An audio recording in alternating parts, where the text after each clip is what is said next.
Welcome friends, स्वागत है आप सभी का अपने YouTube channel study for one day exam में। हम लोग लगातार सॉल्व कर रहे हैं यूपी ट्रिपल एससी के अब तक पिछले वर्षों में पूछे गए प्रश्न पत्रों की सीरीज, और उन प्रश्नों को हम विषयवार अध्ययन कर रहे हैं, जिसमें जो है हम लगातार अब तक इतिहास और भूगोल से संबंधित 2 वीडियो अपलोड कर चुके हैं। अगर आप लोगों ने वो पिछले वीडियो नहीं देखे हैं तो कृपया जाकर ज़रूर देखें, जिससे आपको बहुत बड़ी जानकारी जो है मिलने वाली है। उन वीडियो में जो है बहुत अच्छे स्तर से समझाया गया है, और इस वीडियो में भी हम और अच्छे स्तर से समझाने का प्रयास करेंगे। तो आइए शुरू करते हैं हम सबसे पहले प्रश्न से। सबसे पहला प्रश्न है, क्षेत्रफल की दृष्टि से उत्तर प्रदेश का भारत के राज्यों में कौन सा स्थान है? ऑप्शन ए पहला, ऑप्शन बी दूसरा, ऑप्शन सी तीसरा, ऑप्शन डी चौथा। तो आप लोग इसका आंसर शायद जानते होंगे। अगर आप लोग उत्तर प्रदेश से हैं तो अवश्य जानते होंगे कि उत्तर प्रदेश का जो है क्षेत्रफल की दृष्टि से चौथा स्थान है। तो चौथा स्थान है, सबसे पहला स्थान कौन सा है? सबसे पहला स्थान है राजस्थान, दूसरा है मध्य प्रदेश और तीसरा है महाराष्ट्र। ठीक, पहले स्थान पर राजस्थान, दूसरे स्थान पर मध्य प्रदेश और तीसरे स्थान पर आपका है महाराष्ट्र। ठीक, तो आइए देखते हैं हम अगला प्रश्न। अगला प्रश्न है, बस्तर एक आदिवासी जिला किस राज्य में है?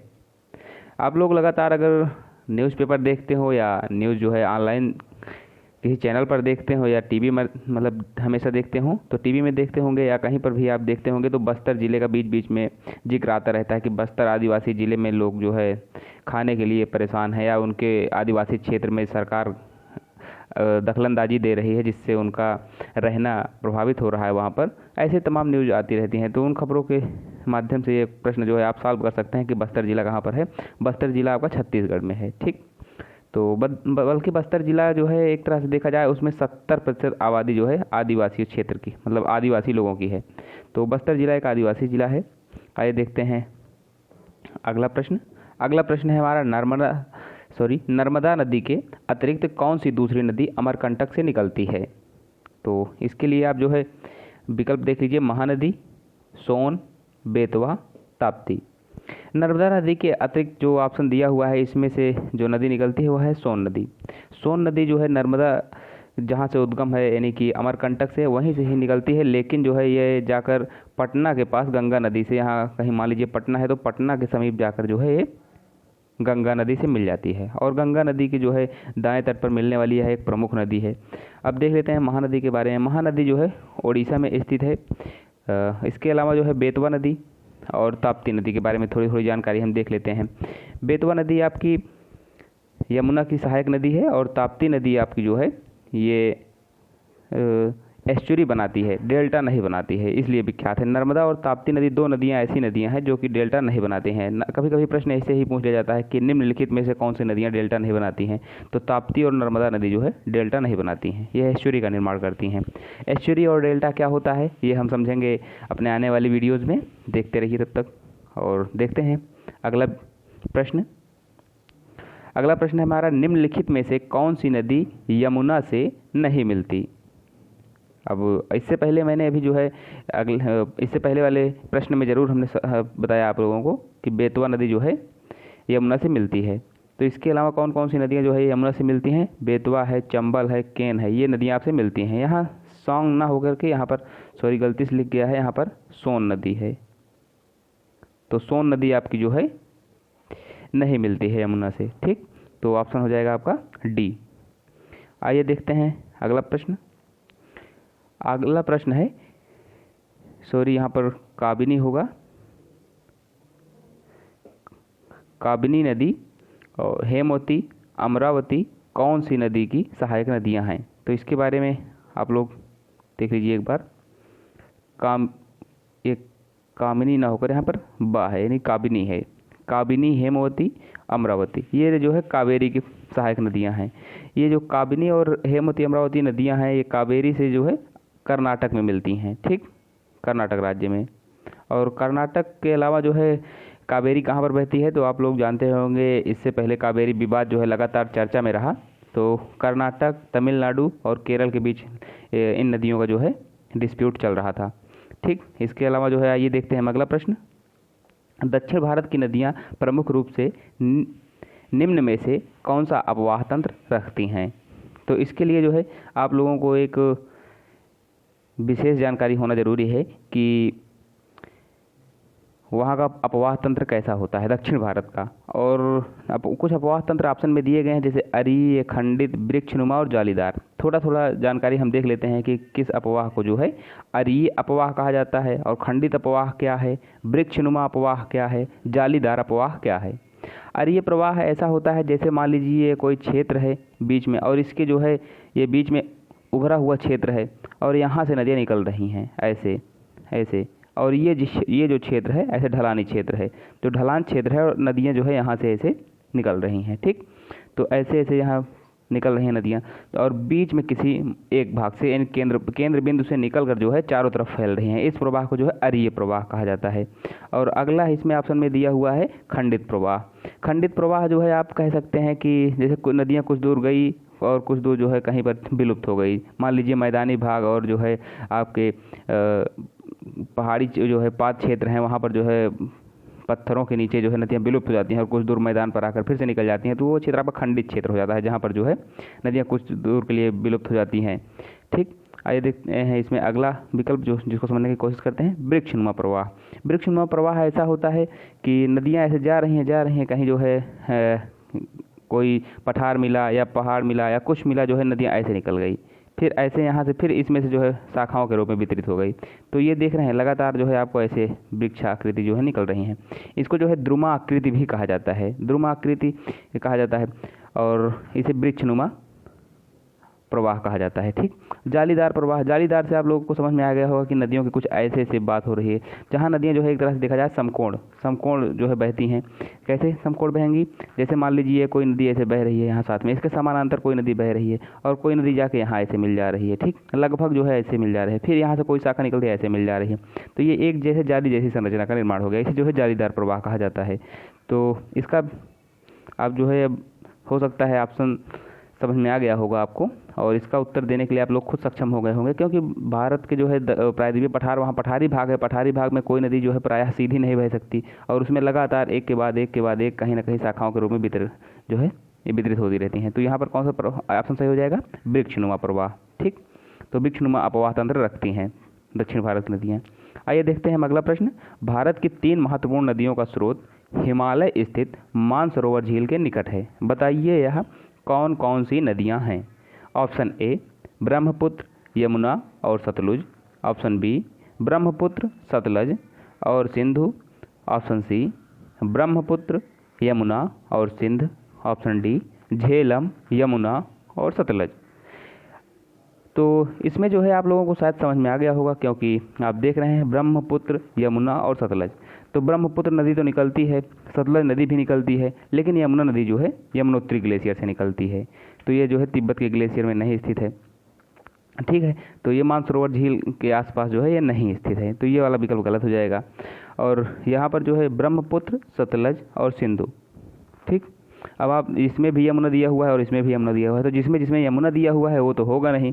ऑप्शन कौन सा सही हो जाएगा, ऑप्शन नंबर बी। ठीक, ब्रह्मपुत्र, सतलज और सिंधु। सतलज नदी कहाँ से निकलती है, भारत में कहाँ से प्रवेश करती है, ये जो है हमने पिछले वीडियो यानी कि भूगोल के पहले वीडियो में जो है हमने डिस्कस किया है, और इतना अच्छे से डिस्कस किया है उसमें कि शायद आपकी कोई जो है प्रश्न उसमें अब छूटने की संभावना नहीं रहेगी। आइए देखते हैं हम अगला प्रश्न। भारत की उच्चतम वार्षिक वर्षा कहाँ पर दर्ज की गई है।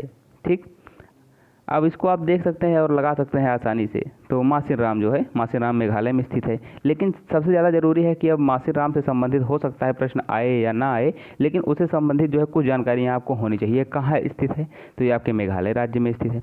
मेघालय राज्य आपका कहाँ पर स्थित है, तो ये पूर्वोत्तर है। जैसे मान लीजिए भारत है, भारत का ये क्षेत्र जो है, ये मान लीजिए भारत है, तो भारत का ये वाला जो क्षेत्र है यहाँ पर पूर्वोत्तर, ये पूरा क्षेत्र पूर्वोत्तर कहलाता है। और जो है यहाँ पर ये स्थित है मेघालय, और ये उसके ऊपर असम में स्थित है।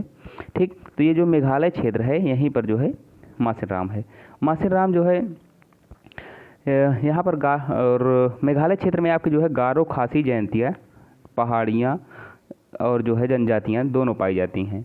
ठीक, आप लोग प्रश्न में सवाल कर सकते हैं कि गारो खासी जयंती या फिर गारो जनजाति कहाँ पाई जाती है, तो आपके मेघालय में पाई जाती है। ठीक, इसी तरीके से खासी और जयंतिया, और ऐसी अगर पहाड़ियों का नाम आए तो वो भी जो है मेघालय में ही पाई जाती हैं।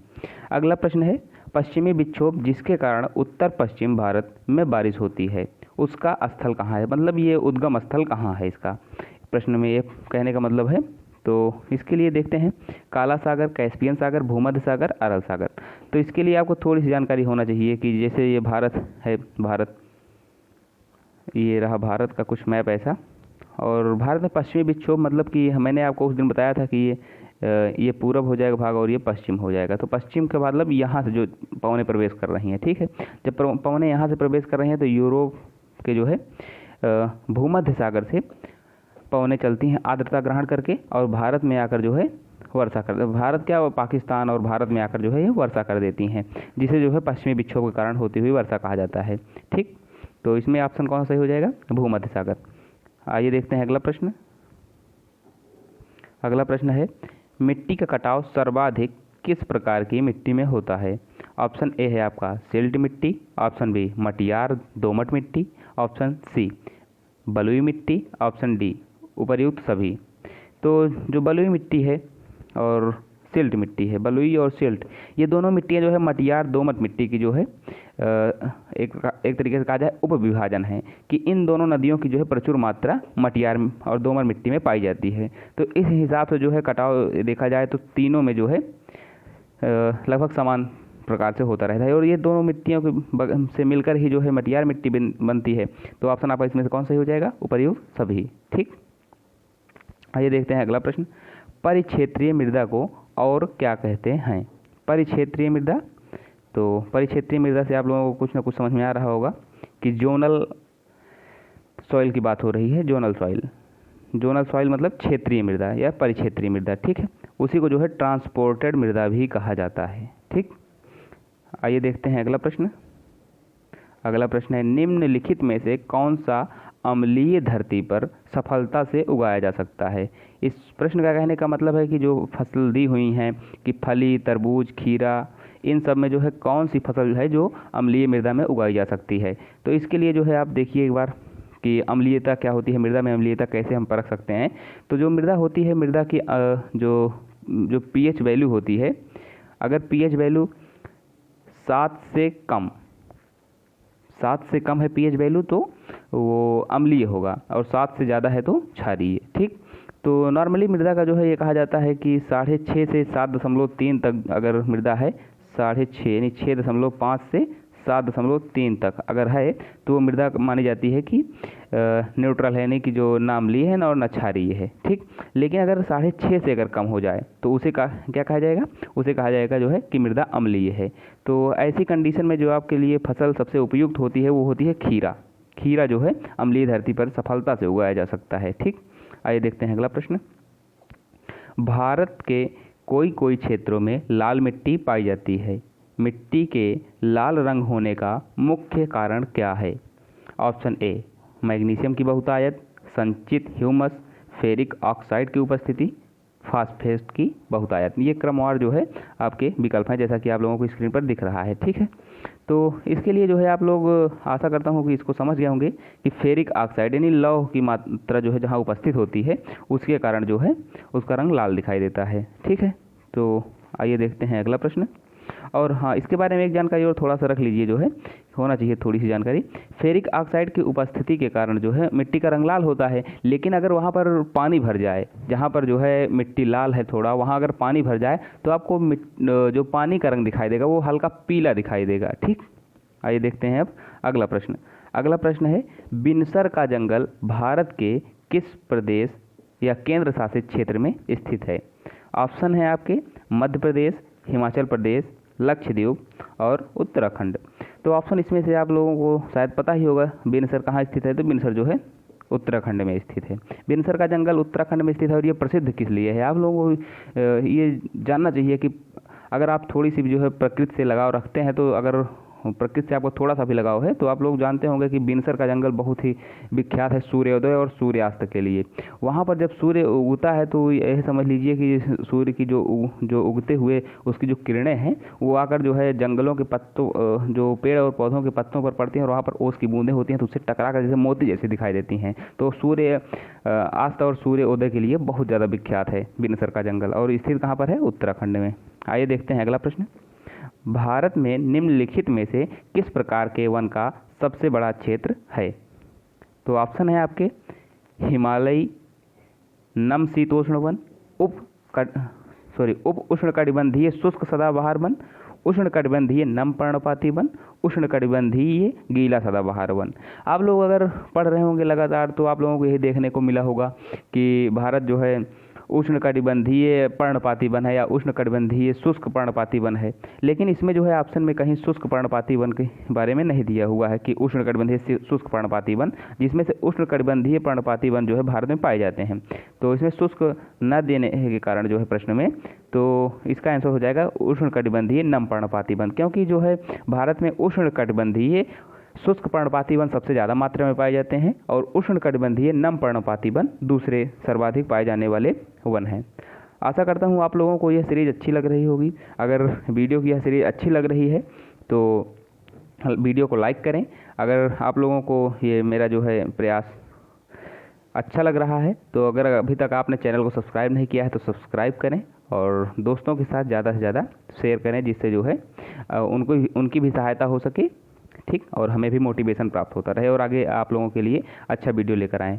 और हाँ, अगर जो है वीडियो में कोई कमी है या फिर समझाने में कहीं जो है हम लोगों को के समझाने में कहीं असफलता हासिल हो रही है या फिर आप लोगों को समझ में नहीं आ रहा है तो कमेंट के माध्यम से ज़रूर बताएं। हम जो है उसमें प्रयास ज़रूर करेंगे उसको सुधार करने के लिए। धन्यवाद।